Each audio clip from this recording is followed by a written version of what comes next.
摆这个国民党甲民进党拢有立委方提案来罢免，但是却发现讲有部分的民众在不知情的状况下，资料方提起联署。民进党早起成立着律师团，要来反制这种恶意罢免的行为。国民党的立委口说讲，这个大罢免是民进党发起的，即摆成立律师团来假可怜，根本就是两种的标准。挺公民，护民主。5位律师徛几排，民进党组成律师团对抗恶意的罢免，因为有立委透露讲，民众在不知情的状况之下被联署。曾经是国民党的党员，他没有同意联署，但是他收到这个新北市选委会的查询单。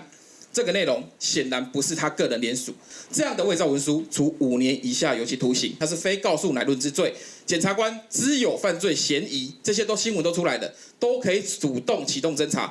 民进党总召柯建铭主动提出来说要大罢免，我觉得这种双标，然后现在又讲说律师团，然后要说我们很可怜，我觉得这种事情大可不必。大罢免前会继续探讨。国民党甲民进党进行无期战略，向精准罢免的方向前进。国民党锁定台北的吴思瑶甲吴派英，高雄的黄捷、柯志坚作为以战止战的指标战区。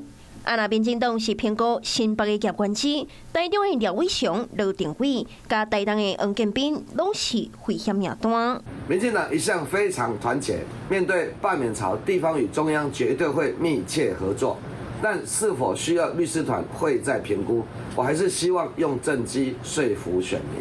中央立委面对着罢免的危机，陆强调提出政绩，联署加减的300新法，上半1礼拜就会开始实施。无论是哪里的立委，拢都爱接受审辩的考验。你好，我是宋彦明。想掌握最及时的新闻资讯吗？赶紧订阅、按赞、开启小铃铛，锁定华视新闻 YouTube 频道。